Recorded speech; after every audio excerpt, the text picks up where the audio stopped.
Just train. It's that simple. Whatever is keeping you from doing that right now, figure that out. Get past it and get going. Get to class. Just train. This is a motto that I've had in my gym since isolation. So like we say this all the time. I used to end cap all my videos with this phrase, and I just say it over and over again. Just train. We're in this mindset of issues and excuses that we think bear enough weight to keep us from doing this exact thing. Training, doing something that is good for us, that hopefully we truly love. So just train. So what's keeping you from training right now? What's keeping you from class right now? Sometimes it's motivation. That could be one of the bigger things that people use as a reason not to train. Motivation, I'm not motivated, I'm not feeling it today. But just get going. Motivation is a matter of mindset. It's all in how you frame it. You have to be sure that you're keeping yourself excited about what's to come, about what you're gonna do, about what you might potentially learn in class that day, how you're gonna feel after. You know you're gonna love the feeling after. And if you don't love the feeling after, then that's another framework you have to work on is how you're seeing your growth and your learning and your exhaustion, whatever is pulling you down. If you're feeling down after class, you need to reframe that. Frame things in a way that gets you excited about going to class, or about getting to training, or about just training on your own. And if you can't get your mind into it, just train. How many times have you not been motivated and then you kind of just went there on autopilot? You went to the gym or you went to class, and then when you got there, you were so happy that you went. And that brings me to my next point. Sometimes it's not even just motivation anymore. That autopilot, that's discipline. Motivation gets you started, discipline keeps you going. So forget the motivation, just have the discipline to just go. Once you're there, you'll be happy you showed up. And all you gotta do from there is just train. So motivation is no longer a factor. Don't let it be. Motivation is something you gotta really work on in the beginning. Again, when you start, maybe because you're nervous, or you're dealing with some internal issues with the training, or your body, you're feeling it more because you've never trained like this before. And again, these things get better as time goes on when you're consistent. And the only way to be consistent is to just train. Keep training consistently. The next issue as to why you may not be wanting to train or go to class is ego. Man, you gotta kill that ego. You gotta let that just be shattered, destroyed, eliminated altogether. Ego is a killer in so many aspects. You gotta really ask yourself, who do you think you are? And what did you expect? If you're dealing with some ego issues, some confidence issues because you thought you'd be better, or you thought you could fight, or you thought you could hold your own, or you thought you were in better shape, let all that go and know that you're not, and be okay with it. Be excited about shattering everything that you thought about yourself and letting it just crumble all to the ground to dust. And now you have a foundation to build on. Be excited about that. That's what martial arts does. It gives you a foundation through humility. And then the confidence that you build as you start to build your new temple that your martial arts and your mindset will live in. But that's not possible if you cannot let go of some ego or the whole thing. Humble yourself.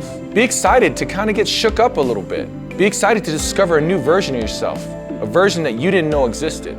Be excited about becoming better than the person you thought you were. But again, none of that is possible if you're being egotistical or overconfident, or you're making excuses because the instructor this, or the students this, or you would be better if this, and you don't like when this happens in class, or you don't like during training because again, for some reason, it's testing who you thought you were, or how good you thought you were, or how good you thought you would be at this thing. I'm always a bit shocked by how much some people really overestimate themselves. Now, on the flip side of that, I have a lot of people who truly underestimate themselves, but that's what's beautiful about training. We bring these people down to grow them back up, and we bring these people up to continue to grow them up. It builds everyone better and stronger. Sometimes another thing that keeps us from training are the needs of others, the needs of those who depend on us, who we're responsible for, who we love and who love us. Like anything in our lives, they are fighting for our time and our efforts. But be careful how you spread yourself out. You need to understand that you have to take care of yourself first before you can be anything for anyone else. I'm not even talking about being the best version of yourself yet. I'm just saying, if you can just be present for these people, you gotta be present for yourself first.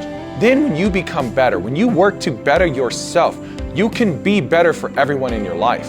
Sometimes that requires a little bit of selfishness in the way of making time to take care of yourself, doing the things you love that will give you physical, mental, emotional growth. And if you didn't know, martial arts can give you all of that. So you have to carve out the time to just train. You have to make the people in your life understand what those timeframes are for and how important they are to you. Now, while doing that, you have to respect how you're gonna schedule that with them. And again, these are conversations and schedules that have to be worked out and conversations that have to be had. But there's never an excuse not to find the time for yourself. Think about this.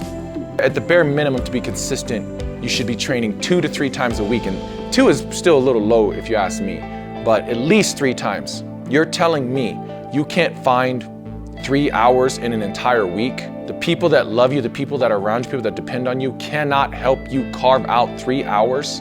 You really need to reassess that and have the hard conversations. But again, making sure that everyone understands why it's important. But you have to understand why it's important to begin with before you can convince others, because you haven't convinced yourself if that's where you're at.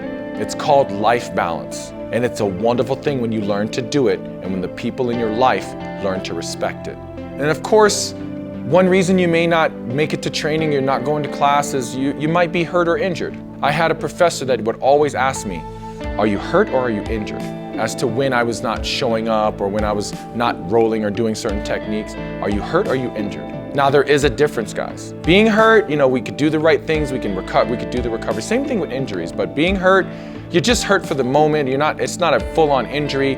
There's not really a reason to skip training or to even stop in that moment. But again, I respect your decision to listen to your body and know your limits. But then ask yourself also, are you really testing your limits? Are you looking for a way out? These are the mind games that start to happen, and you have to really force yourself to confront them and be honest with yourself first. Then you can keep training. Now, in the category of continuing to train, when it comes to being injured, we need to understand the injury. You need to seek the proper medical assistance. And you can still train, but do this safely. I've dealt with lots of injuries and I've never stopped training, but I trained around my injuries. When I had some knee issues, I boxed. I didn't roll, I did the drills. I wore certain knee braces. I made sure that I protected it and I was safe in what I was doing. Sometimes it was just strength conditioning. Sometimes it was just upper body if my lower body was hurt. We've had students with like broken toes who, after a couple weeks, we put on a wrestling shoe or a boxing shoe and just have them box and they don't kick during Muay Thai. But that's their choice. Again, taking what you've been given from medical professionals, taking into account your own safety and your own need for recovery. And then, of course, you can ask your coaches for advice or suggestions, taking into account the other 2 things. And then you can train around your injury in a safe environment, in a safe way. That is your choice. But if it's severe enough that you feel you need to stay away from training, stay away from class for a while, then that is the decision to make. But if you can come in and do anything, just train. So those are things you have to work out for yourself. Now, the last part I want to really touch on is something I touched on in the beginning a little bit, is really like the mindset that you have. If you are skipping training, you're not excited about training, why is that? And then the next question becomes like, do you really love it? Do you even like it? Because if you did, almost nothing would stand in your way.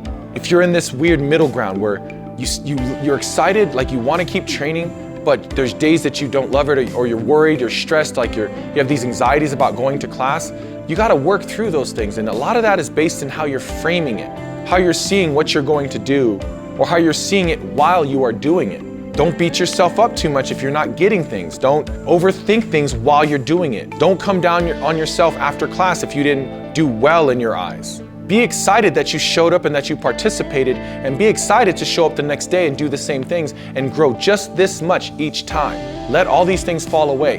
The mindset that I have, and the reason I was always excited about training, was that when it came to training, I wasn't thinking about anything. I was excited to get away from my day, from my career, from everything that I was carrying around that day, walk through those doors, and it just would fall away from me because I'd be excited to get on the mat. Once I was training, my mind was only on that. And I was free of all the other stressors of the day or any other thoughts. I had to be in that moment to learn the techniques, to drill them, to get through the workouts. It's so liberating. And all you have to do is show up, and an instructor tells you what to do. And you learn to kick a little ass while getting in great shape. Why wouldn't you show up for that? Because it might be the way that you're looking at it. So again, be mindful about the way that you frame the training and the way that you frame what you're doing. And if you don't love it, you might just fall in love with it. When this thing becomes a passion of yours, it is unstoppable.